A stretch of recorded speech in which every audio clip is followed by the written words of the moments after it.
everything has accelerated tremendously since Charlie Kirk was assassinated. Okay, and along every vector, and the amount of of the amount of slop that's out there on all sides. I don't know what to make of it. Some of it. I don't know what to make of Tucker Carlson right now. I don't know what he's doing, amplifying Nick Fuentes, amplifying the whole anti-Israel thing. I'm watching the scenario. I'm watching the things this morning coming out of the Jewish press about how angry they are at Tucker Carlson and all of these anti-Semites, including Dave Collum. They went after Dave Collum this morning on this. No way. Seriously. Yeah. And then this is something that Dexter. I woke up this morning literally from a series of texts from Dexter White going, ugh. And this is big. There's a lot happening. The Jewish lobby in the United States is honestly freaked out more than we've ever seen them. Because here's another bit of news I found and I don't know what to make of it all. Why they're so freaking. There's apparently another investigation into Charlie Kirk's assassination, and apparently it's being led by a person named Joe Kent. Never heard. I don't know who that is, but it's somebody inside of the Trump administration. And this Joe Kent is particularly interested if any foreign power has been involved in Charlie Kirk's assassination. Right. And so immediately the Zio side went nuts. Immediately they were like, "Oh, he's an anti-Semite." Right. Because if you want to investigate whether some foreign power was involved in Charlie Kirk's assassination, obviously you got to be an anti-Semite, right? Well, and then apparently there was some acrimony in a cabinet meeting at the White House recently. The FBI, they have their investigation. Everything's clear. We know who pulled the trigger, and nothing to see there, right? And so they wanted Joe Kent to shut down his investigation, and he doesn't want to shut it down. And Trump weighed in on the side of Joe Kent, apparently. So these people are completely in a freaking panic. And we have to always remember, Israel, the Zionist project is the project of the City of London. Always has been, still is. And then let's not forget, J.D. Vance went to Israel. Did he go to the Wailing Wall for his humiliation ceremony? He didn't. Right. Did he go to the Church of the Holy Sepulchre? Yes, he did.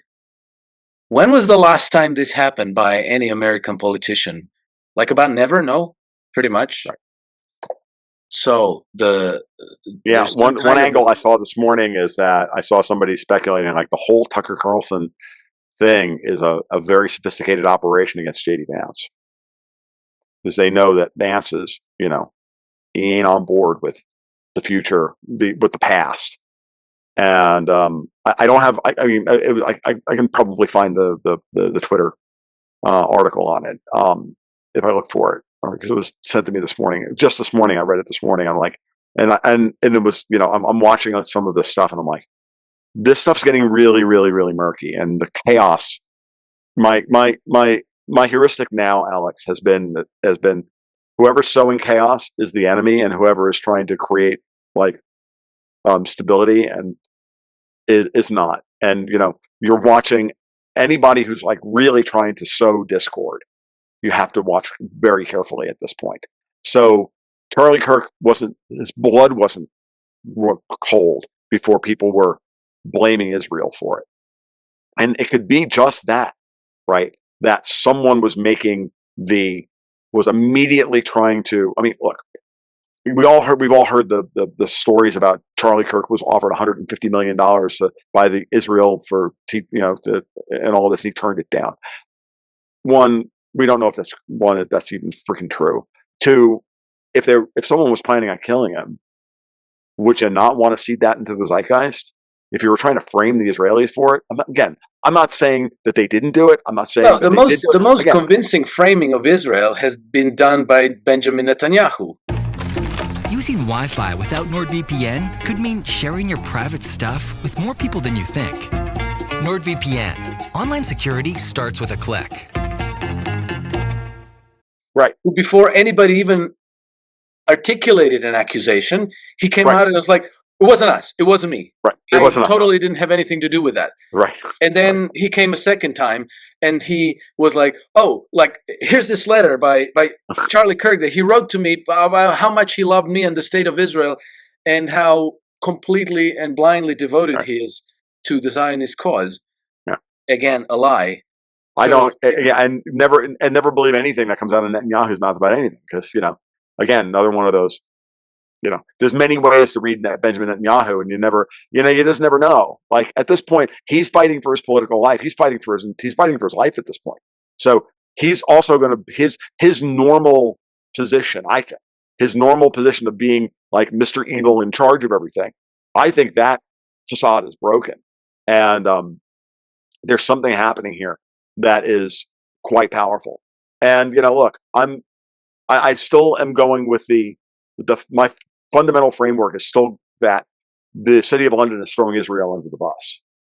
And I may be wrong about that, but I'm still going with that as kind of my base case as to what's going on here, because someone has to be the scapegoat in order for London to get out from underneath what's actually happening, because the Trump administration and the Chinese are together trying to strip City of London from the ability to price dollars, which has already happened, gold, silver, copper, aluminum, all of that stuff. They want their target is the LME, their target is the LBMA.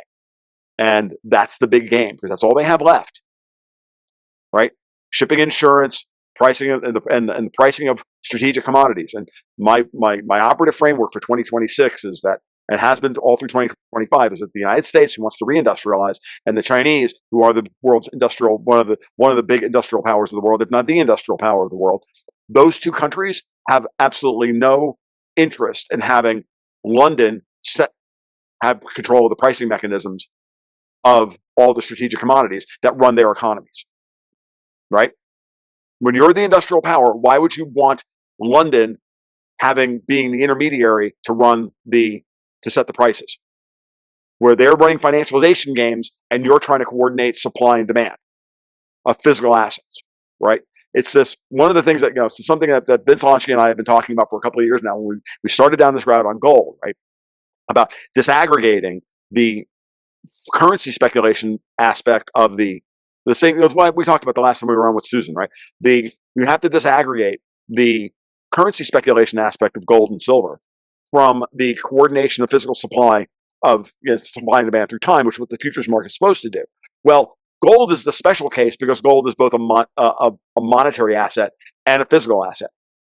But start walking down the list of the metals, and they get more and more and more commodity-like, and they're smaller and smaller markets, which are more easily controlled. Copper, aluminum, nickel. These are all very small markets relative to gold. Is an enormous market compared to that, and gold is a teeny market compared to the treasury market, the forex markets, and everything else. So when you start really thinking about what London is at this point, you start really beginning to understand that gold is the tail that wags the dog of the oil and the industry. You know what I mean? Like at the end, it's like I've said before, it's like the Bitcoin, gold futures are the tail that wags the dog of the gold price. Well, the gold price is the tail that wags the dog of the entire of the oil space. And oil is the tail that wags the dog of the entire fucking global economy. And who's financialized all of this shit? But London, who's infinitely rehypothecating all of them. London. It's over and over and over again. It comes back to fucking London. Why? Because of the freaking rules that exist within the city of London that allow for the infinite rehypothecation of freaking assets into retarded amounts of friggin' futures paper versions of the same metals. Remember, you are here paying taxes to pedophiles. Where the hell? There it is, over there. Like, that's what we're dealing with, folks. And so all of this shit that we're talking about today comes back. I think comes back to this. That I think is after watching New York run a massive operation that dislocated the silver market last month. And, right before Trump and Xi sat down for trade talks. And then there was a report that came out of, New York that New York sent 8,000 tons of copper back, or however many it was, back across the ocean to help the LBMA, settle some trades. Right, because that silver is now bound for Shanghai. Because the Americans and the Chinese are clearly coordinating at this point coordinating about how they're going to cut London out of the global metals trade and out of the global collateral trade. And you cut them out of the global collateral trade, and what do they have left? The global drug trade. That's it. And so watch all of these little areas of conflict. Why we started this with why 2025 had to be the year where Trump blew up this permanent war, that permanent war, because that's part of the drug trafficking network, the $1 trillion a year of cash that runs around the world, which fuels the intelligence agencies, which fuels the NGOs, which fuels this and fuels that, all of it. Once you cut off their tax money, then the money's got to come from the global drug trade and from the skim trade running out of the City of London, and the global dollar liquidity engine pump that is deficit spending, right, in America.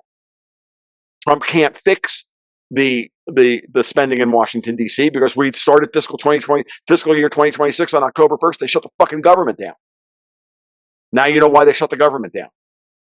So that we can't start fiscal year 2026, that we can't fix anything else. Extend and pretend, folks. It's always extend and pretend. And then they're going to try and run a psyop on all of MAGA to not show up at the polls for the midterms. And that's why Trump has to literally start going assholes and elbows and kick the shit out of all of these traitors in the Senate. Right here, right now. And I'm telling you flat out, Rand Paul works for the city of fucking London. He's indistinguishable from Mitt Romney at this point. Indistinguishable from Mitt Romney. Let me push. No filibuster. Raise the Social Security age to 70. This, that, everything. He just came out today and he's like, what's his name? Kennedy said, hey, let's put a bill on the table to suspend congressional pay during the shutdown. Rand Paul voted against that too. It's on my Twitter feed, guys. I was out here yesterday. Every day. He's just doing the same thing. It's all bullshit. Oh, Tom, Matt, all of it. It's all bullshit. I'm telling you, this is a big, big freaking deal. None of these are. He's now off brand Paul. Okay. That's his name.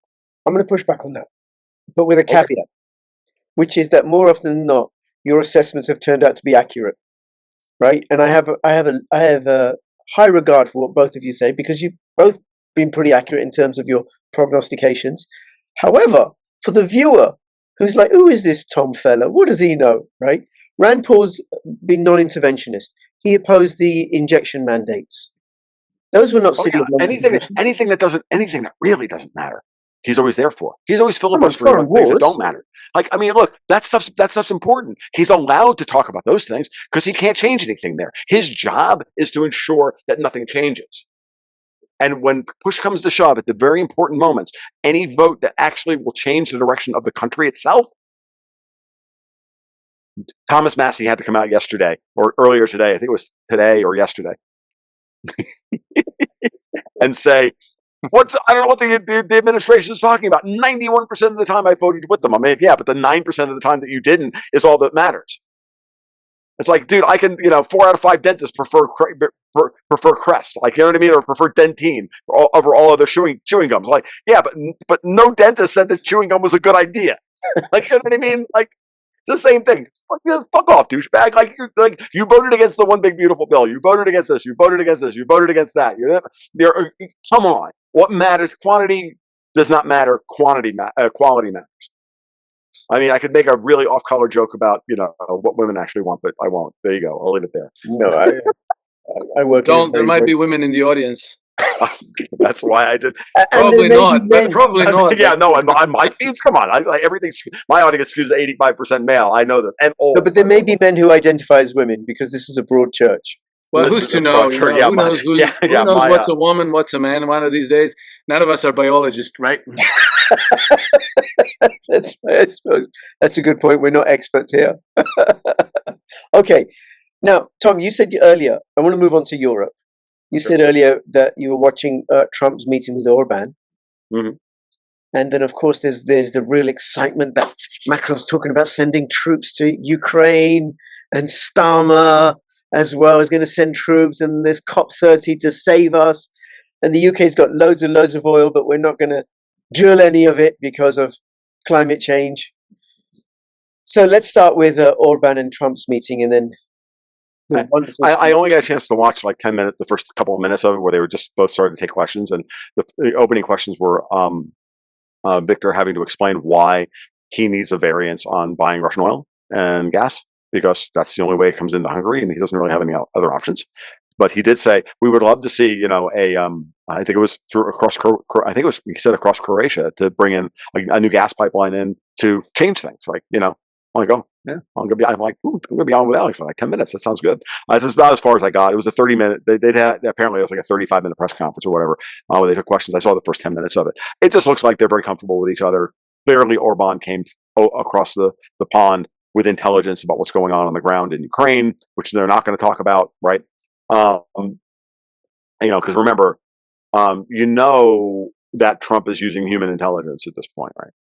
That the real intelligence, the real messages that are being passed back and forth are with real people crossing the pond. I mean, like, don't kid yourself. There's no phone. These aren't phone calls. I mean, yeah, they're having phone calls, but like really, the real stuff comes when a guy like Orban shows up, or when a guy like Kirill Dmitriev shows up here in the United States, right? And so Trump is doing a lot of good work to lay the groundwork there to normalize relations with Russia. The thing that actually bothers me, the most disturbing thing I've seen in the last couple of weeks, has been this announcement by the Brits and the French to transfer nuclear weapons to Germany. Which, let's talk about, there's two issues there. The first is that the Brits don't actually own any nukes. They're all ours. They're all American nukes. Brits don't have any nukes. They're American nukes. They're on lease from us. And they're going to transfer our nukes into Germany and violate the Nuclear Non-Proliferation Treaty, which both Britain and France are signatories of.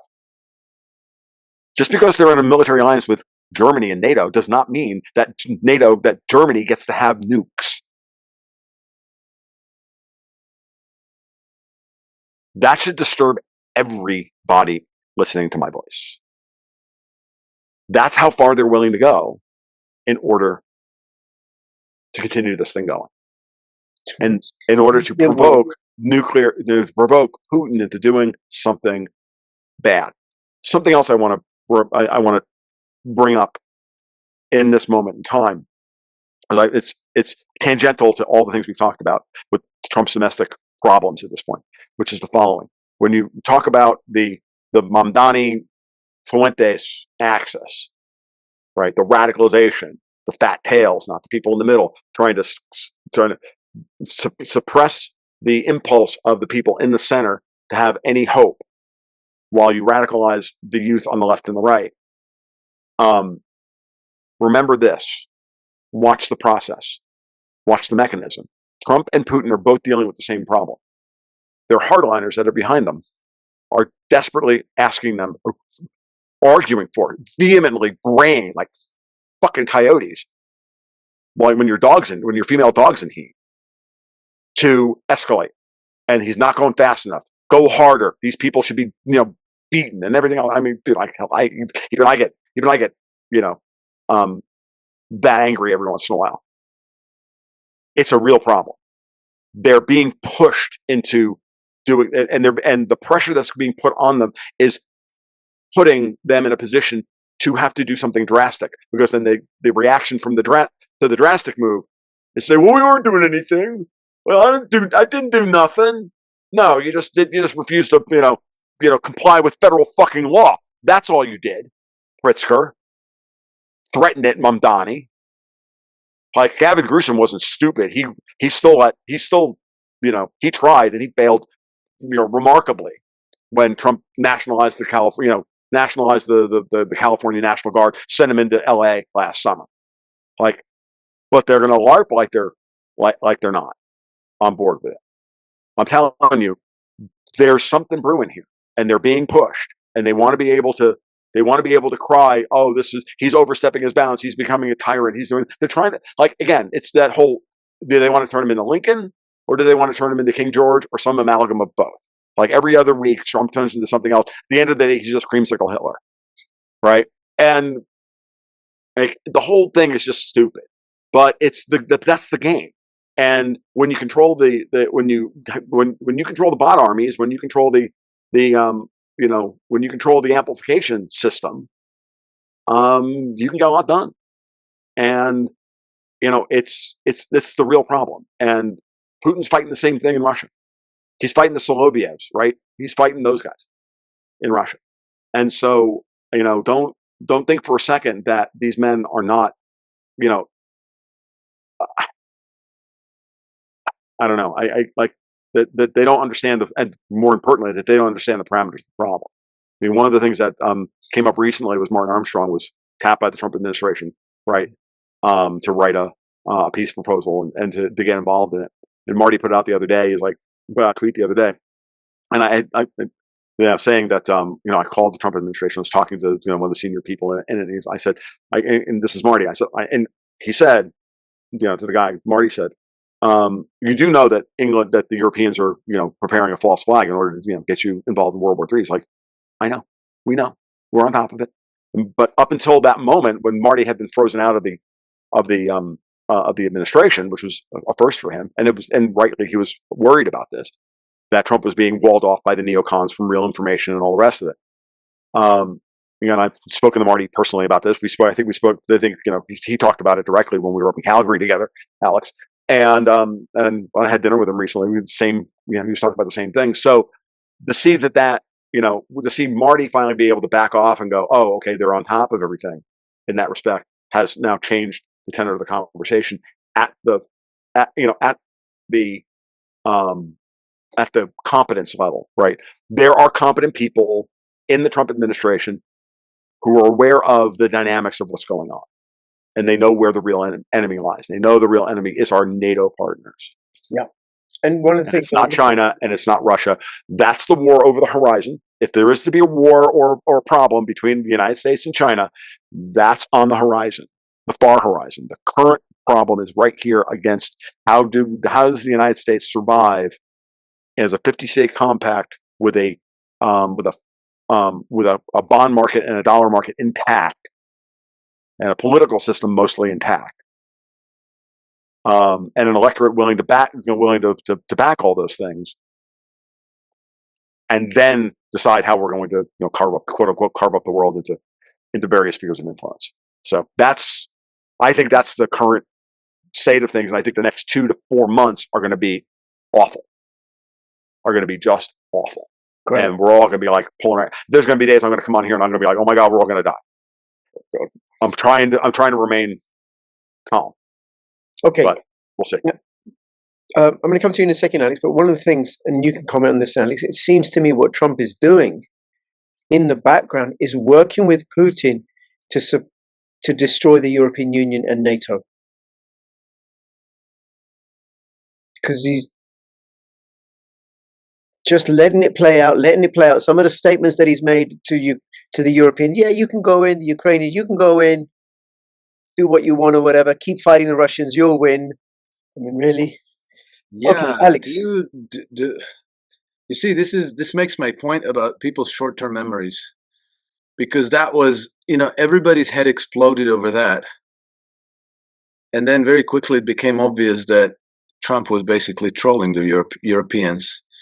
Because he was saying, oh yeah, Ukraine can totally win the war, not just regain all of its territory back, but even go farther, take some from Russia, and all of this was obviously trolling.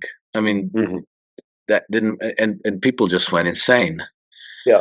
And so again, I'm not a doctor, so I'm not giving health advice, but to avoid brain injury, do not listen to Trump's words. Just let it roll a little while and then check for the effects, what actually took place.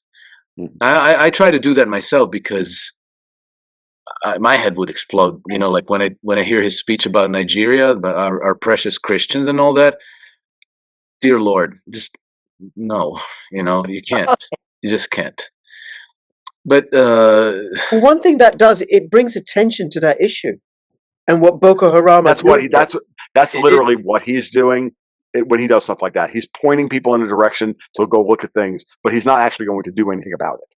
Right? Yeah, He's very and, good at that's always been his method the way out. exactly. And then by bringing attention to that issue, he's bringing attention away from some other issue, Mhm. that maybe is a priority for him, or at least, maybe he needs to distract a certain audience because maybe he's dealing exactly with something that is important to them and he's not giving them what they want.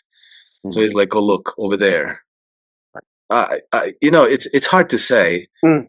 And again, you get as many opinion as you get people to weigh in on this, and it's shifting all over the place. So obviously, we're not the only three people who are guessing and who are not certain about what the hell is going on. But I think that with time, I'm becoming more convinced, as Tom said, that there is coordination, that there's policy coordination between Russia and the United States and China, probably.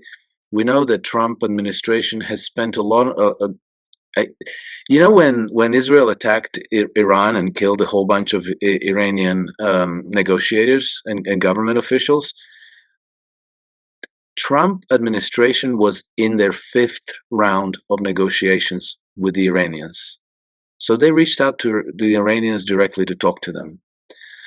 And they've been in negotiations with Hamas behind Israel's back, without involving the Israelis. So these are clearly not actions of stupid people. These are actions of people who I think they know what they want to accomplish, but they have to an extent, make it up as they go along because they have to dodge bullets permanently and achieve what they want to achieve by first staging massive distractions. No, I think Alex. I mean, I don't think. I think that's you can leave it there. You don't have to leave that as a comma. Yeah, I think that's a very valid point right there with a period on the end of it. There's a lot going on. Stage distractions while other things happen in the background, and and like I'm hearing, I think it was out this morning that they're talking now about, are we, Gabbard and grand juries being impaneled in Florida for multiple ones being, for for John Brennan. I was like trying to pull up as we go through this. I was trying to pull up Zero Hedge. There was an article this morning about it. Like there's stuff there's stuff going on here. Yeah, But everything that happened in China, between China and the U.S., was very positive last week. And then I have to go back to Bosnia again, Bosnia and Herzegovina, because this is not this is not in the news flow. Nobody, Bosnia and Herzegovina is not a household name. People don't necessarily pay a whole lot of attention about what's going on there, but it would have been the perfect detonator for World War III on the European continent. That's where World War I erupted. That's where it was. So the fact that the Trump administration went in there, that they told the Brits, okay, we're taking over, and threw them out on their ass from there and completely changed the calculus, is they basically diffused the bomb that the Brits were rigging to start a world war. Mm-hmm. And Alex, you said a few months ago that Britain had signed a defense agreement or a security agreement with Bosnia. Yeah, they signed in February of this year. They signed a security cooperation agreement, a military cooperation agreement. But like if you pull up a search engine and you start Britain signed military cooperation agreement with, then you're going to get like a whole list of countries, and you're going to think like, why is everybody signing military cooperation agreements with Great Britain, which is Has no military. basically has no military. They're an island in the Atlantic. Far, like they have a military cooperation agreement with France, their traditional friend. They've always been on extremely they're friendly so terms friendly throughout between the Brits. history, right? I mean, maybe only a couple of centuries of war, hatred, and all that, but otherwise, pretty cool. Military cooperation agreement with Denmark, Sweden, Norway, Poland, Ukraine, Albania, Bosnia, Macedonia, Lebanon, Kazakhstan. It goes on and on. And I mean, even some of these countries are already members of NATO together with Great Britain. Right. So they already are in a military pact, in a military alliance. But then, they signed these military cooperation agreements outside of the scope of NATO. And then you ask yourself, why? What is going on? What are they doing there? And they always talk about security and permanent and just peace. But wherever they get, the exactly opposite happen. Like usually you have rivers of blood flowing wherever they get. Anyway, to the positive side, to diffuse the bomb that they were setting up in the Balkans, you had to know what you were doing. It can't be random. And this is not on anybody's radar. This is not in the media. Nobody's celebrating some positive achievement that Trump administration has done. But now I have it from a government minister of the Republic Srpska there, who is one of the constituent entities of Bosnia and Herzegovina, confirming this to me in no uncertain terms. So this did happen, and it's very real, and it's extremely important because it could have detonated a war on the European continent, which, like World War I, they shoot the Austrian prince, and then 4 years later, there's 20 million dead Europeans and a completely devastated continent. Yeah. So they played an extremely positive role here. So far, so good.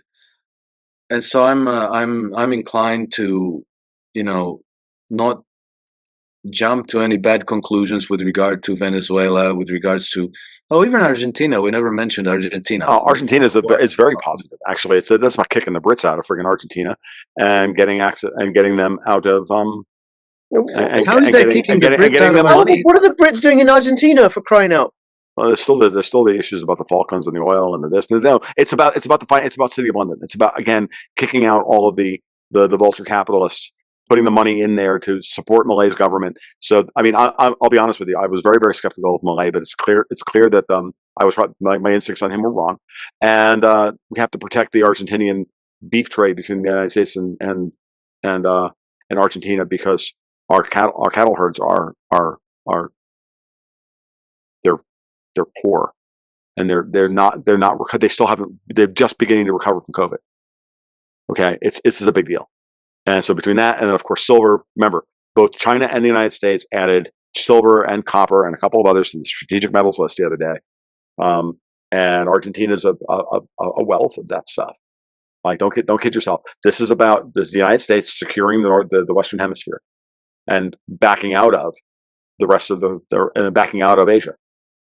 And I think they're going to give Japan. I think Trump is going to give Japan its head here. I'm very, very encouraged by the rumblings that I'm hearing about what's coming out of Japan, that the Japanese are ready to finally sign a peace treaty with the Russians over the Kuril Islands, and that the Trump administration is absolutely talking with Takaishi about ending the special counsel that actually that has final say over any changes in Japanese government policy. There's a board committee that exists in Japan, nobody talks about, set up after World War II. Japanese parliament is not freaking sovereign. Okay, it's not sovereign, and so that needs to go away as well. I got sincere pushback on a stream I did the other night with Jim Jatras, who doesn't believe any of it. I'm like, oh, well, that's nice, but these things are happening.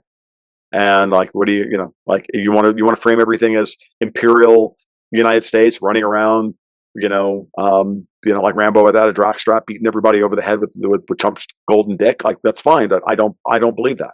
That's not what I'm saying at all. And I'm sorry. I mean, I'm like, guys, I'm sorry that we're on the other side of this here and everything, but that is such a brain dead and outdated take that I don't even know what to do with it. It's almost like Dick Cheney's still alive and in charge of the White House.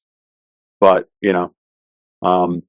so we've been going almost 2 hours, and I'm actually getting very tired now. I just want to say one last thing. We're doing this a couple of days after Dick Cheney is dead, and when I woke up the other morning to a text from somebody telling me, "Oh, there he is, he's gone," and then with a picture of the crumpled Darth Vader helmet from the Star Wars sequels from Episode 7, and I'm like, huh. My only regret is that he didn't live long enough for his daughter to go to jail for treason or be shot for treason. That's my only regret. Okay, Tom, Alex, before we finish up, can I ask for your commentary on the UK? Given that I'm hearing Trump, I still believe you guys are being liquidated, and unfortunately, it's unfortunately part of the process. Trump and company, I think, are doing everything they can to stop Europe and City of London from vacating the premises and forcing them back onto the continent. I still think that that's operative from where we were the last time we spoke. That you wanted to go to Abu Dhabi? No. You wanted to go to no. You want to go to Singapore? No. Go back home, and we're going to leave you there. I'm going to wall you off and turn it into a John Carpenter movie. I am completely believe that, and the only way to save the Commonwealth nations is that. I mean, the William at COP30, coming out in favor of climate change. I'll be honest with you, I think that's just a struggle session for him. I don't think he has any option there.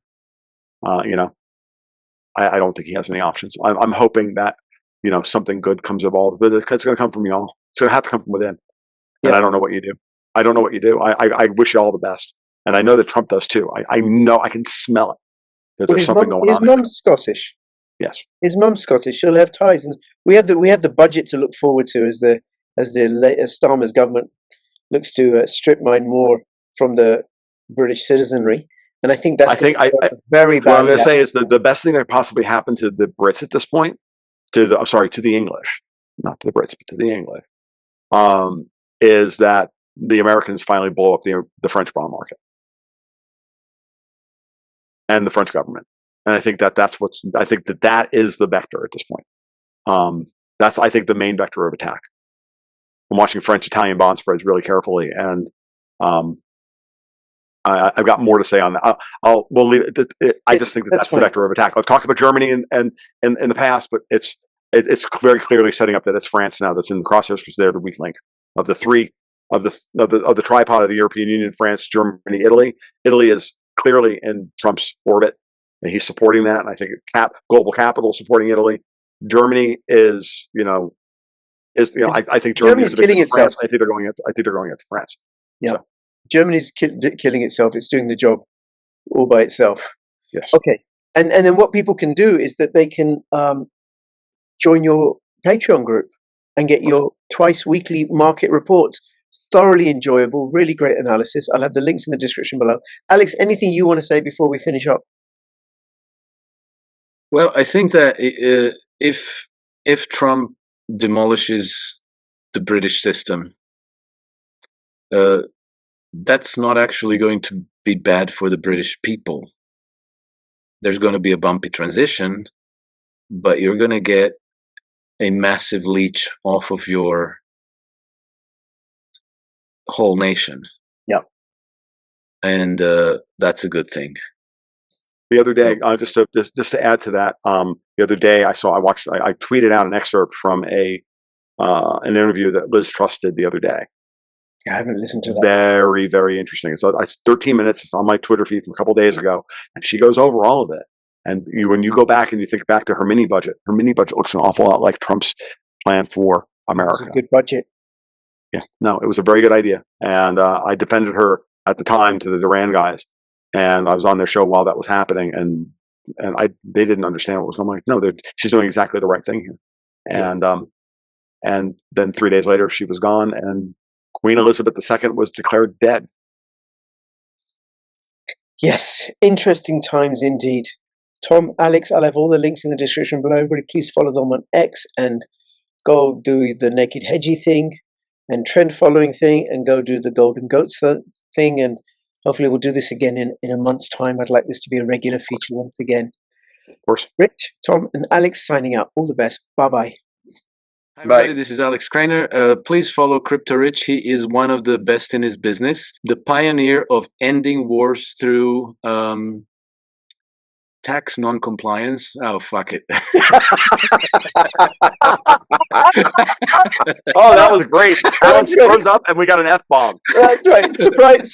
You meant to say subscribe, comment, like, and all that business, right, Alex? That's what I meant to say. Thank you.